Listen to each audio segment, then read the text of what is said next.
Howdy Ags. Welcome to Aggie Growth Hacks, the podcast powered by the McFerrin Center for Entrepreneurship at Texas A&M. And here we're dedicated to highlighting fast-growing Aggie entrepreneurs, learning how they overcame growth challenges with creative growth hacks, and then connecting them with other entrepreneurs in the Aggie Network. I'm your host, Greg Martin, Fighting Texas Aggie class of 2001. And I'm the co-host, Chris Hunter, Fighting Texas Aggie class of 1998. Whoop! Got a little story for you, Ags. Derrick Ratliff, Fighting Texas Aggie, class of 2007, founded Horizon Firearms in 2012. And in 7 short years, he grew his company to be one of the fastest growing Aggie-owned companies and was awarded the Aggie 100 nomination in 2019. So pass it back and listen to Derrick as he shares some good bull. Well, howdy, everyone. We have got an amazing episode on Aggie Growth Hacks. This week, we are talking with Derrick Ratliff, Fighting Texas Aggie, class of 2007. His company is Horizon Firearms, and they are an amazing company. If you have not checked out their website, check it out. You will be absolutely blown away. Even if you are not a firearms person, check out, Derrick, we were looking at it earlier. I think that I would say there's as much work of art as there is functionality. So Absolutely. You guys are fantastic. Congratulations, first off, on your Aggie 100 win in 2019. I know that was a big thing that you guys have been working on, so congratulations. Oh, yeah, man. Appreciate it, and appreciate you guys having us on. Yeah, that's definitely something that we kind of set our sights on early on. It was fun to kind of see that goal reached. That's awesome. Well, let's just jump right into it. Derrick, we all love Texas A&M, and it has shaped all of our professional and business lives.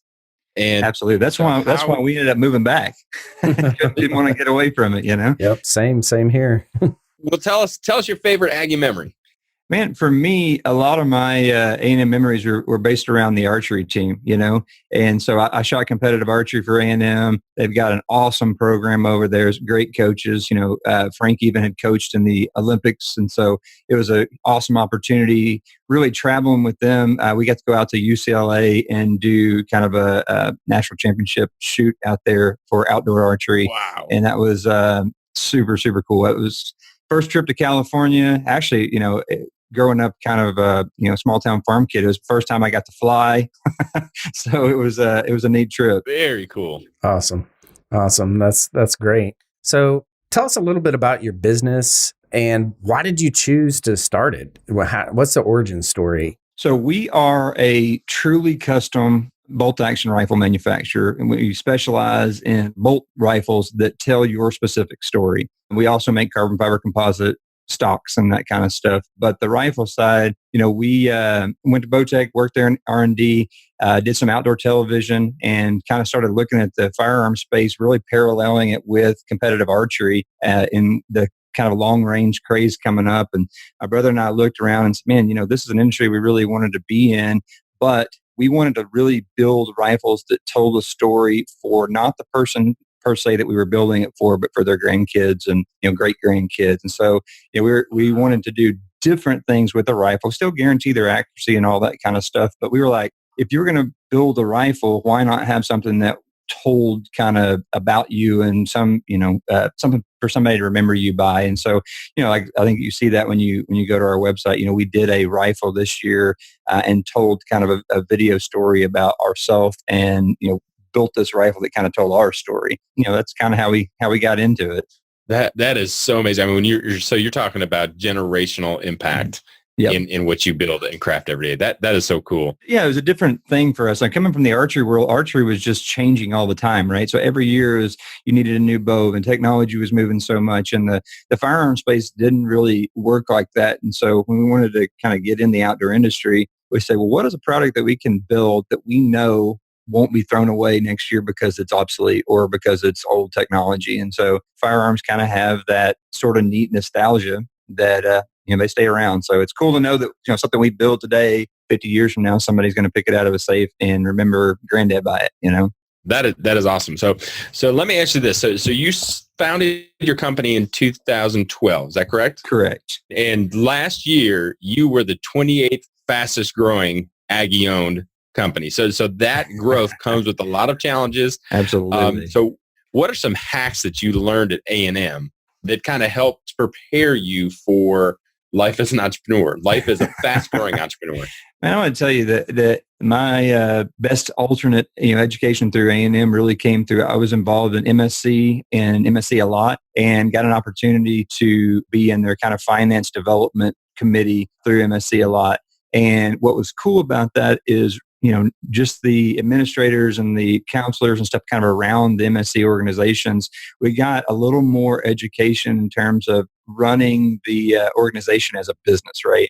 And so we were focused on, and at the time in college, it is like those are the things that mean the most. I mean, looking back, it's like, well, a parallel business, but at that time, like those things aren't crazy crucial, but they're extremely good learning experiences. So, whether it be budgeting and handling money and where to do certain investments with this thing or the other in order to kind of see some return through your organization. So really, and then did treasurer for the archery team. And I always encourage kids now, in my opinion, every major should at least get a minor in business. Like everybody needs to get finance and accounting, which, if I had to do it all over again, I would spend a little more time in both of those areas for sure. And maybe stay a little bit of awake in those classes. That's my own personal bet. They were tough, but it's like, and we have a real great friend who, runs who's a dentist here in town and stuff. And we always talk about, man, you have so much schooling in science and math and all that stuff, and then you get jumped out, and now you're running a practice. Well, that finance and accounting piece should be included, in some way. Yeah. And so I just encourage people to, really get plugged in the money side of things, because, man, that is key on business growth and development. Yeah, I fully agree with that. I work a lot with lawyers, and they're just thrown right into the mix of, hey, we've got this business now. How do we actually, run it like a business? That's super hard. So that kind of leads us into our next question. Every business has their challenges, right?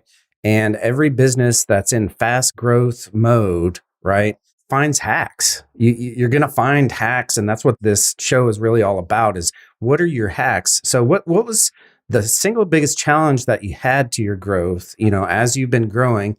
What number one hack did you use to get over it?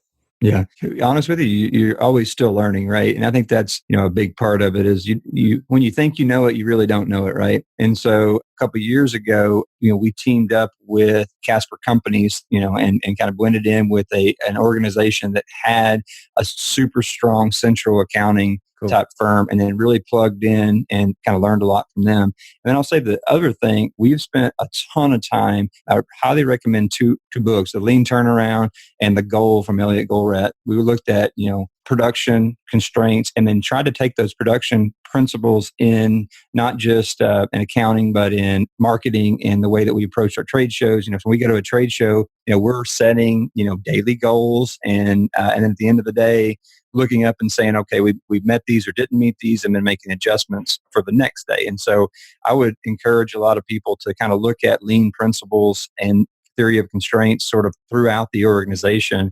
And they've been pretty key to some major things that we've been able to accomplish, especially, coming in 19.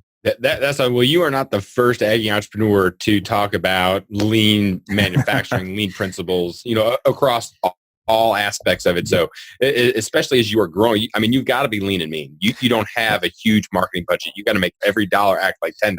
Yeah, exactly. Well, the lean things, it's such an interesting, once you kind of get your head around it, we've done quite a bit of training and stuff with it, and the Kaizen principles, and, pulling people from all levels and sort of group thinking and kind of flattening out the organization chart. You can make some pretty quick, headway into some pretty challenging, issues. And so, even on a production side, we do every day, we've got, our SDP every morning. We kind of set up and look at what our, strategic goals are, and then how do we do yesterday? And then, and the other big thing in terms of hacks, I would say, is if everything is great, it's not great.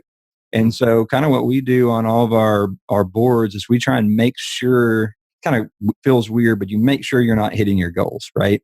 And so it forces you to really, use the 5 why kind of think mentality. Okay, why are we not hitting these things, and what can we change, and all that? Because if everything on a board's green, you're primed for somebody to swoop in and kind of pick you off. That's right. You're not hustling hard enough. That's right. Well, Well, I love the fact that even this early in the podcast and in your entrepreneurial journey that you are just consuming information and reading. I think that that's one of the characteristics of the successful entrepreneurs that I work with is that they're ferocious readers. Yep. One of the books that a lot of entrepreneurs have read is Good to Great with Jim Collins, and he talks about in there having a BHAG, a big, hairy, audacious goal that Simon Sinek, I'm actually listening to the Infinite Game. So nice. Simon Sinek would say, is not your moonshot, but it's something that's beyond that. So what is Horizon Firearms BHAG? Man, it's complicated. Because right now, like we were talking about this time of year, it's such a hard thing to catch, focus with all of our trade shows and all that. But really, when you look at Horizon, we've kind of split Horizon into custom rifles and accessories. And so right now we are focused on Horizon being, who Horizon has kind of always been in the really, really custom thing and telling a story. And really where our big, crazy goals are coming from is the IOTA side of our business. And so we are focused on seeing if we can get IOTA in as an Aggie 100 this next year or the following year. We went from essentially zero to almost $1 million in revenue on one particular side of our business in just this last year with the IOTA side. We've teamed up with some big OEMs and are hyper focused on getting kind of the production growing. So sort of what we're hoping to do is to do double Horizon / IOTA every year for the next 3 years. That's sort of kind of what we're trying to take on. Okay. That's awesome. Is it double both sides of? So when I look at it combined, we've kind of doubled up Horizon, and then now with IOTA, we've more than doubled. And so we think we can take that unit and double one more time into the sort of revenue growth section. So, we're investing quite a bit in R&D and new products and a lot of the molding stuff that we're doing, and then really, really hyper focused on key partners in the industry. So, a lot of people don't realize that a lot of the large OEMs, they can't manufacture everything in house. And so we can take to them a couple different things and say, like, for example, on our stock side of the business, I can go to a mid-major rifle company and say, look, we understand that you want something that fits this weight, this coolness factor. You want to understand what the trends are right now. But in order to do that, they've got to invest in R&D and, all these other things. And so we've kind of found with the stocks, Horizon allows us to really hyper focus on what the trends are, the cool fluting, the cool carbon fibers and all that.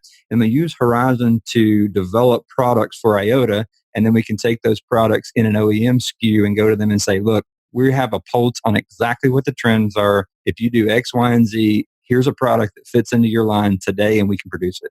Nice. And so that's kind of where we're going with the business. That's pretty awesome. That is a big goal. That's awesome. Yeah. It's tracking that way, which feels weird, right? Like my wife sent me a text yesterday. She's great, just encouraging, and so we finished our 5th year with Dallas Safari Club this show with 2 10 by 20 booths across from each other, so like a big 40-foot spread. And she sent me a Facebook memory of the first year we did it, which was a makeshift wooden booth that my brother and I built, like 3 guns on a wood table that we built, so it's just neat to see the path. And so it's hard to look back at the wake and actually even feel like, man, did that even really happen? Yeah. Yeah. That's awesome. So this leads us into our lightning round. Okay. Lightning round rules are pretty easy. You've got about 30 seconds or less to answer each question. And so without any ado, let's get on into it. Okay. We talked about hacks earlier. What's your favorite hack, right? This could be technology, health, whatever, anything goes. It's, for your business, for your personal, because we're all together, as far as entrepreneurs, our entrepreneurial life as well as business life, right? The thing that works best for me is almost anti-technology. I've figured out that if I got a regular moleskin calendar and I can physically write down what has to happen each day, and then I have a large calendar that tells me the key things we have to hit, and I'm looking at that continually, and I figure out if I can write it down and review it physically, I'm much more likely to accomplish it and then see what I didn't accomplish the day before. So you can adjust your workload accordingly, and I think you get more done that way. Awesome. That's awesome. Yeah. Well, you've already given us 2 books, so I'm going to push you a little bit, and I'm not going to allow you to use either one of those. But okay, what's maybe either another book or maybe a podcast or an album or something that you are just really digging right now? And I would say two podcasts. How I Built This. I think there's awesome stuff on how I built this. And then for our particular industry, kind of the guy who's leading the pace is the MeatEater podcast, which, is hunting specific, but there's also a lot of rules and regulations, and it gives us at least a pretty good pace on how the industry is going. The guy's super educated and very, very entertaining. Yeah, that's awesome. What about what I heard about this new podcast on the Horizon? Yeah, absolutely. I wasn't going to do a shameless plug, but I will now. Heck yeah. I'm actually doing some podcasts ourselves. It's on the Horizon with Derrick Ratliff, and we're kind of, doing not just our hunts, but kind of how we see the industry, and then just different life thoughts, training up. I've got a boy who's we're training him in the outdoor industry and stuff, and just wanted to kind of put out information. We get asked a lot about what we're doing. So I thought it'd just be a cool means to put out some information. Cool. Very cool. So check it out. Yep, absolutely. Everybody go there right now and check it out. So what challenge are you currently facing right now, and how can the Aggie Network help you? Right now, it's always getting key personnel, right? And I think people, we didn't really talk on that earlier, but it's not just bodies, right? You need certain ways of thinking. And each business, I don't think I learned this well enough in school. Each business has a personality, right? And some people either fit in that personality or don't fit in that personality. And so, being here in College Station, being with in terms of the Aggie Network, we're blessed, and that there are some really smart kids that are in school and coming out of school. And so it's been, kind of a focus of what we're doing here with the IOTA brand, is looking at some of these key engineering students and offering some, maybe some internships or some, development design ideas for us to kind of test them out, and for them to get kind of a running start once they leave here. That's great. And I think that being here in the fact that we are in the South and there's a lot of outdoor, you grow up with that. You've got a lot of people that understand your culture. You've got a head start. So how can the Aggie Network get in touch with you if we've got some individuals out there that feel like they would be a fit and maybe come join you, or just connect with you? Absolutely. So always you can reach me personally at Derrick, Derick, at horizonfirearms.com. You can message us through either horizonfirearms.com or iotaoutdoors.com. We have Facebook and Instagram for all those. And we do have a retail shop here in College Station across from the Walmart on Morgan's Lane, right behind the O'Reilly. So we're open Monday through Friday, about 9 to 5. We're usually here earlier, and we're usually here a lot later. But we'd love to see you come by, and we show you some products and kind of show you what we do. It's a wicked cool shop. I mean, when I walked in after the Aggie 100, I was like, oh my gosh, this is like a kid in a candy store. Absolutely. And we've changed it since you've been here, and then we're actually doing another change kind of the end of February, where we're creating more of a showroom feel. We installed like a fireplace and some sitting and TV and stuff, and kind of giving it more of a man room feel where we can like sit down and design the rifles. And so one thing we did quite a bit that now we're advertising, and it goes with the guns. My brother's always done hand sketch renderings, like chip foose for rifles.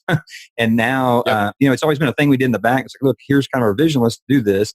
And we had some customers that saw us doing that. And so now it's like, oh, well, that makes sense. We'll just include that, kind of like Foose did with the rifle piece. And so I think if you look at our new website, you'll see some of those sketches and videos and stuff. No, well, that's really cool. And I mean, I love your setup, but your logo is pretty cool. Appreciate it. I don't know who designed it, but that's good. Dude, well, and I don't know if you've seen the video, like the circle with the prongs is our family's brand from the 1800s.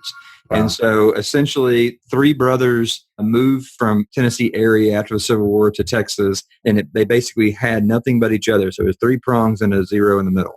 And so when we went to doing the Horizon, we kind of said, we want to kind of take that same concept, and then we just added it, the H in it for Horizon. And so if you watch the video, you'll see there. But one of my wife's kind of patriarchs of their family, he passed away when we were starting Horizon, and we were at his funeral, and I flipped over the kind of obituary in the back, had a quote, and I think it's William Tell actually who originally quoted it. It said basically, Horizon is nothing but the limit of your sight.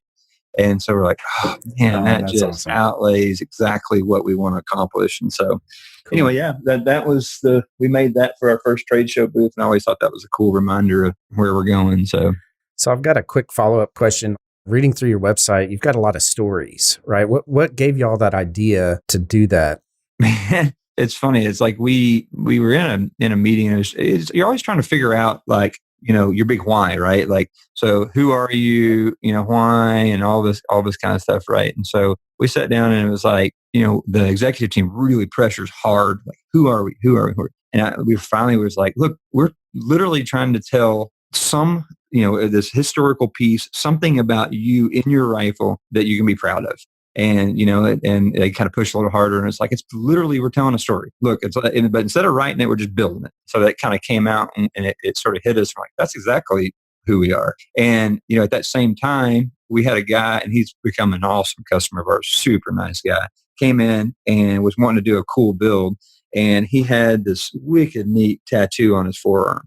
And he was kind of telling us, where he got the tattoo and why and all this stuff. I'm like, that's a cool story, man. Can we build that into a gun? And at that point, it just stuck. Cool. And so, yeah, it turned out to be a super sweet gun. And you see it too, right? 'Cause I think more than anything, like I think people want to be hurt. I think that's the why, right? Yep. So, when we see it on the guns, it's like the guys will come in together and they'll design rifles, or one guy will design a rifle and the next guy will see it. And it's always like the why, right? And the guy gets so excited about telling like why he did his particular way, Yeah. Well, we appreciate your generosity and support that you're giving to us and to the Aggie Nation and all the Aggie entrepreneurs that are listening around the world to this podcast. Appreciate your time, Derrick. It's been great meeting you, right? And learning more about you and your business. Absolutely, man. I really enjoy it, and I appreciate you guys reaching out. And it's always fun to catch up with fellow Aggies and talk. So I appreciate the time. All right. Well, that'll wrap it up for this episode of Aggie Growth Hacks. Check us out next time. Again, Derrick, thank you so much. And y'all have a great day and a great week. Sounds good. How about that, Ags? Was that amazing or what? There were some valuable hacks that Derrick shared with us. What was your favorite, Greg? Well, he shared so much. Honestly, the thing that really stuck out to me the most, and this is not the first time that an Aggie entrepreneur has brought this up, but his ability and his focus on lean manufacturing principles. And what I thought that was most important, or the thing that really struck me, is that he has applied the lean manufacturing principles to every aspect of his business. When he talked about being at the trade show and saying, okay, I'm going to set specific goals and we're going to find out how to hit those goals. And then we're going to talk about, did we do them or did we not? To understand the financials and be able to run the company as lean financially as possible. To me, that speaks about his long-term vision and wanting to build a company that is sustainable for a long time and as lean, as mean as possible. But what about you?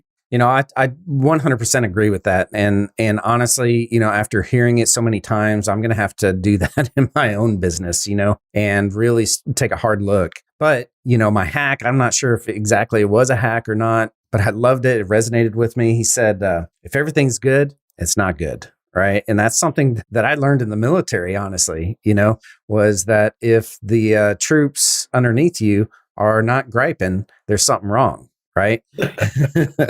And so I 100% agree with that. If you're just cruising along and you think that things are all good, it's going to come back and bite you right in the butt. And that's happened time and time again with my own businesses. So that resonated with me for sure, is that you got to take a hard look at your business every once in a while and say, is everything good? If it is, then it's not good. Well, that's going to do it for another episode of Aggie Growth Hacks. We hope that you enjoyed this episode, and we'd be honored if you leave us a rating on iTunes, Stitcher, Spotify, Podbean, wherever you found us. Be sure to check out our website at aggiegrowthhacks.com, where you can hear all the other episodes and connect with us. Aggie Growth Hacks was produced by Kyle and Ben with Podcast Architects. We also want to give a huge shout out to our sponsor, the McFerrin Center for Entrepreneurship at Texas A&M University. Since 1999, the McFerrin Center for Entrepreneurship has served as the hub of entrepreneurship for Texas A&M. If you're an Aggie entrepreneur or even a wantrepreneur, head over to the website to find the program that's right for you. Just search McFerrin Center for Entrepreneurship in Google and head over there now. Join us next time where we connect with another Aggie entrepreneur and learn how they hack their growth. Till then, I'm Chris Hunter.